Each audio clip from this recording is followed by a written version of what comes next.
Murderers, rapists, violent criminals considered a threat to society at large.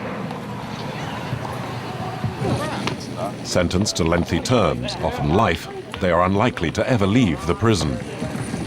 Life in Pelican Bay is marked by clashes between rival gangs, often spilling over into extreme violence.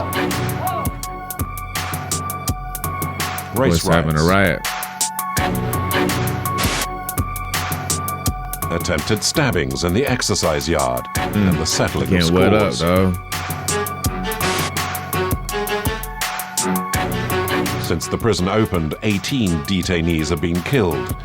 5 of them shot dead by prison guards. Fam, what's good? It's your boy E. The King, and today we are doing a reaction video to the world's most dangerous prisons. I believe this video, if not the entirety of it, or at least this portion, is specifically at Pelican Bay. Just go ahead and get into it and check it out, all right? A concrete hole barely 5 meters wide and 3 meters long. This is prisoner Eddie Mills' exercise yard. When was the last time you saw, for example, a tree? A tree? The last time I went to court in 1998, 8 years ago, I saw a tree. I was in a car and in a bus actually. And Mike is allowed just 1 hour a day to stretch his legs. Hey, obviously, if you've done time, we talk about this all the time on this channel. Just doing time in general sucks, but specifically being a Supermax, being on CM, the SEG, the shoe, whatever you want to call it, it's the worst time ever in life. It's freaking mentally torture. And we always talk about, you know, just little things that you miss being incarcerated for so long, especially being on Supermax, being in the cell 23 hours a day, just like missing a real life tree, seeing a tree in person. And like I mentioned, my experience of 12 years being in prison in Florida, I was at a facility, one of the only prisons I seen in the state that had trees. And I was only there for like maybe a year and a half. But I remember guys who would like have life sentences or be in prison for a long time. When they would hit the pound, you would see them on the rec yard, like looking around. And then they would just hug the tree and be like petting the tree and feeling the bark just because they haven't seen it in so long. So things that you take for granted, dog, is crazy. He is serving his sentence in what is considered the harshest conditions of any prison in the United States, the so-called Supermax, maximum security system.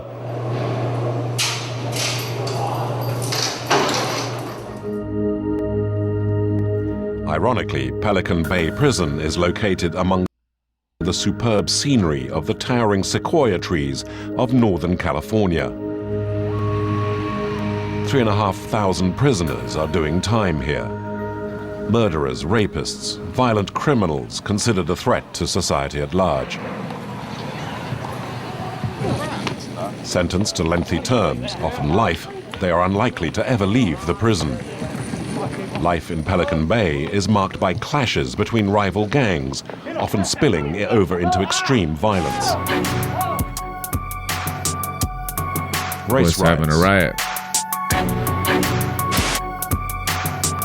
Attempted stabbings in the exercise yard and the settling of Can't wet up, scores. dog.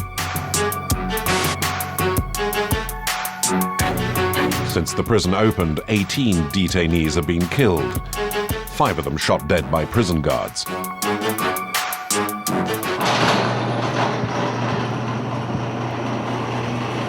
Each week, the prison governors uncover more weapons made by the prisoners. Lieutenant Thomas keeps them as trophies. And what you see before you here is just a small portion of some of the weapons that have been discovered over time. Well, I'm wearing these gloves because inmates keep these weapons stored in areas of their body that I don't want to have anything to do with at this point. And if you look up into the light on the x-ray, you can see that there's a half a pair of scissors that were secreted in this man's rectum. Dang, bro, that's crazy. Illegal weapons, uprisings, and aggressive behavior. When they break the rules, prisoners pay an extremely heavy price. At least 2 years in an isolation cell in a part of the prison feared by all, the Supermax. White and shaped like an X, it's a high-security prison within a prison. No one has ever escaped from here.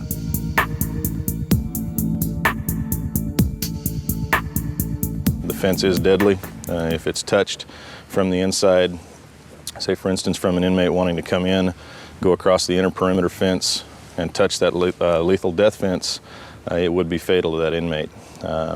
The costs associated with running the fence are far less than the costs associated with manning the perimeter towers. The Supermax is just 100 meters from the main building, a short distance away, but a dramatic change of regime. There are no windows in the security housing unit.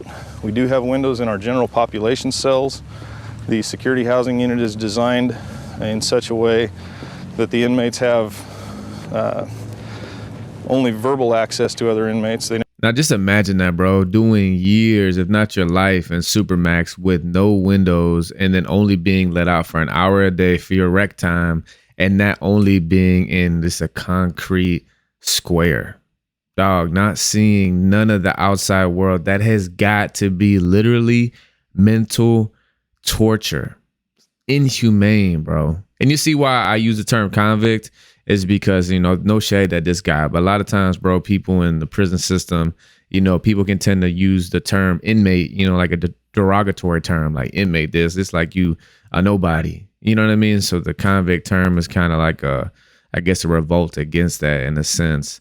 But more so than that, you know, there's more meaning on my end as far as remembering where God transformed my life at in the middle of the bid. But anyways, back to the topic at hand. Dog, it would suck to do time for years, bro, without seeing any of the outside world. That's that pressure. You never actually see other inmates unless they're coming out of their cell. Hey, what's going on, cuz?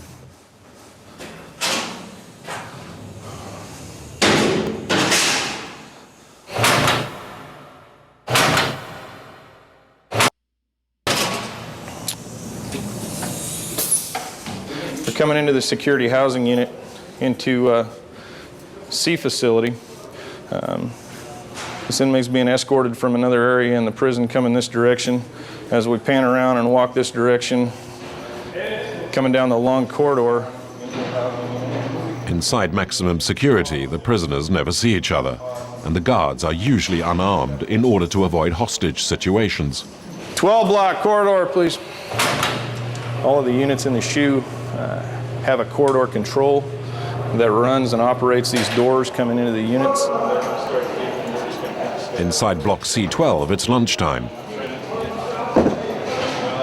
There's no canteen in the Supermax. All meals are served in the prisoners' cells on plastic plates. There is no cutlery. The prisoners have to eat with their bare hands. Yo, the fact that they got no canteen sucks. If you don't know what that means you can't buy no outside food from the canteen, like the little prison store. They're only surviving off 3 trays a day. That's that pressure, bro. That's torture in itself. But at least they're on a block with each other, because those little tiny little holes under the doors, they can fish to each other back and forth, and they can yell back and forth and have somewhat of a, you know, human interaction and conversate with each other. So at least they're on the block together. Yo, but this fact they have no forks and knives, you know, obviously plastic, not even, that's crazy. They got to eat everything with their hands. That's kind of crazy too. It takes 2 prison guards just 10 minutes to feed all 50 detainees in the block, under the watchful eye of a 3rd guard, armed with a shotgun. This is a population of inmate that has proven over time that they can't successfully come into a dining room with other inmates without there being trouble. Extreme precautions, since according to the authorities, all of the prisoners here are murderers or dangerous psychopaths. Some cells in block C12 are made from plexiglass to avoid prisoners targeting or throwing things at the guards. There's a population of inmates. Yo, but at least they got cellies right here. Looks like they're in 2-man cells. So at least they got a roommate, bro. That makes a world of difference. I thought they were single-man cells. They probably have other blocks where it's like more dangerous convicts to where they are housed by themselves. But the fact they got a cellie is a world of difference, for real. But it's also too, man, like you barely ever see police serving child. And they do that to obviously keep a runaround, a fellow convict going from door to door, passing things or passing messages. There's probably a security threat. So the police are actually passing out the trays.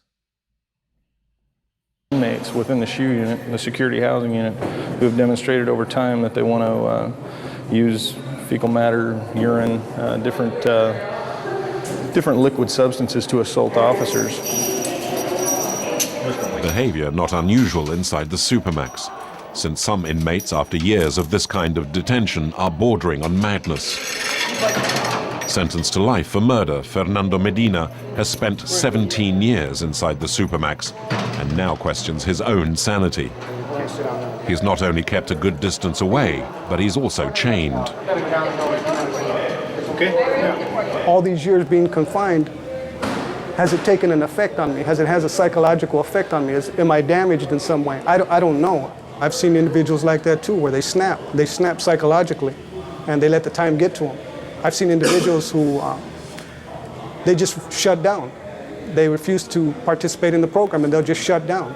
They won't say anything to anybody else and they'll just sit there in their cell all day looking at the walls, and they'll let their mind run away with them. If we let ourselves deteriorate, that's what'll happen to us. Solitude. Yo, and I'm not surprised that, you know, these guys definitely want to do interviews. Just the fact that they can get out of their cell and maybe with the hopes of, with the camera time, maybe bringing some media attention to their case and just have some, you know, people outside human interaction. You know, I'm sure they're all probably down with, hey, yeah, interview me. You know what I mean? Like they with it. Silence, and only the guards to speak to, often for a lifetime.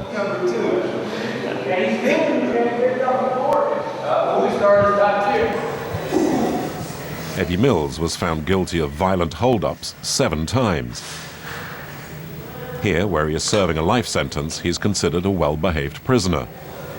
The camera was allowed closer for the interview, but still from outside his cell. I think the biggest thing we probably all miss is just the human contact, being around and joke and play and shake a hand with other humans. Eddie's done himself no favors in prison. A member of a neo-Nazi gang, he stabbed a fellow inmate 11 years ago, and he's been in solitary ever since. He's locked inside a cell with no windows 23 hours a day. To pass the time, he's been teaching himself Spanish and French, and his latest project, business law. What's good, man? It's your boy E.I. the King, and this is the Incarceration Podcast, where I talk about prison, pre, post, and present, how everything that I experienced throughout my incarceration has forever changed my life. This is the Incarceration. All right, good afternoon. This is State of Florida versus Stephen Testo with multiple cases before the court. Forever Convict family, listen, we are on a journey to 50,000 subs. We are over halfway there. So if you have not yet subscribed, please go ahead and do so. Share this channel with anybody who enjoys prison content. And if you don't know my story, I've done over 12 years in prison. And all throughout my incarceration on this channel, I share the crazy, funny, goofy, weird prison stories, as well as interviewing other convicts and sharing their stories as well. But most importantly, we highlight the redemptive stories of convicts coming home, leaving their past lifestyle of crime, and now living successfully. At about 9, I get up about 4 and study, and then I usually work out after breakfast. Between reading and actually studying, trying to memorize grammar or whatever it is I happen to be learning, like right now it's business law, so I have to learn the business law terms and memorize the different things in business law. I spend roughly 8 to 10, sometimes 15 hours a day studying, doing reading or studying.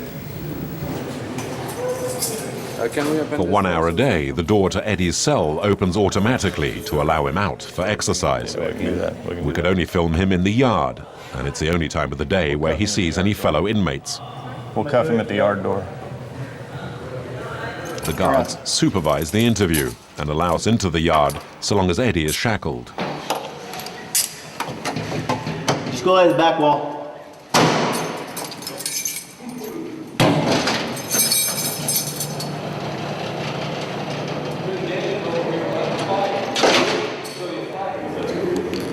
I'm a dangerous criminal and can't be left alone, huh?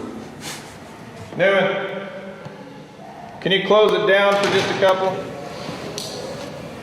That's it though, he's on the... For Eddie Mills, the exercise allows him his only glimpse of the open sky. Sometimes I don't even come out, I don't even bother coming out because it's almost the same thing as a cell without books or without television or without anything. It depends on the mood. Sometimes it's good to come out here just to get away from the cell, a change of environment for a moment. Do you understand the restraint, for example, being handcuffed while answering this interview? I pose no threat to any of you at all. Never really did, but I can see where they would take the precaution to make sure that I don't pose a threat due to my other actions against other inmates or convicts or things of those nature.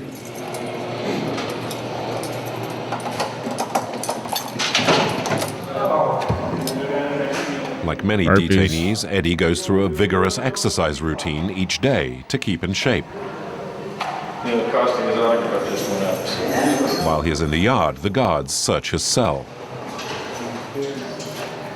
Whoops, up top. Looks like Mills likes to do his own laundry. With that line, they can hang their laundry up here to dry it out. We'll definitely tell him that it's not in the best interest of the cell or anything else to have it hanging there, and we'll take it from him. But if you want, you can come on in. This is a pretty typical example of one of our shoe cells. In this particular case, you can again see that the casing on the TV is clear. With a clear casing, we can see inside, see all the components inside the television and make sure that we don't have any contraband stored inside the TVs. Television, pens, and a few books are allowed. In theory, paintbrushes are banned, yet somehow Eddie has managed to produce some paintings. I'm just checking stuff out that he seems to be using. Oh man, just watching this, bro, it just sucks, dog. You know what I mean? Free the guys, man. And man, if you don't know my story, I did 12 years in prison. Obviously, I'm content creator, and on this channel, it's all prison content. And on this channel, for the most part, man, we always highlight the redemption stories of convicts coming home, overcoming their past lifestyle of crime, and now just walking in the God-given purpose the Lord's placed upon their life and being everything the Lord has intended them and for us to be. But also, too, I do reaction videos on this channel, and, I share the whole story of incarceration. And not all of it's pretty, dog. A lot of it can be ugly. So just watching this, bro, it just makes me sick, man. It sucks. I feel bad. And it just makes me think of all the years. And, thank God, if you ever done time, bro, just look back at moments like this and thank God for our freedom, bro. And all the more reminder for us to stay out the way, to stay away from the streets, to enjoy our freedom, bro, and to be and to become everything God has purposed for our lives. So yeah, dog, so I'm gonna go ahead and end it here, bro. Man, it's your boy E.I. the King. This is the Incarceration Podcast. Y'all stay tuned. A whole bunch of fire content continuing to come your way. If you didn't know, I am a rapper. My artist name is E.I. the King. Check out my music on all streaming platforms. Go to my other YouTube channel, E.I. the King. Check out my music videos. And I'm also releasing a documentary all year. It's really a docu-series. And every Wednesday, I drop a new video. As we've been documenting my transition home from prison and society, from the day of my release, we had a film crew at the gate just documenting my transition home from prison, now in society. Check it out on one of these links above.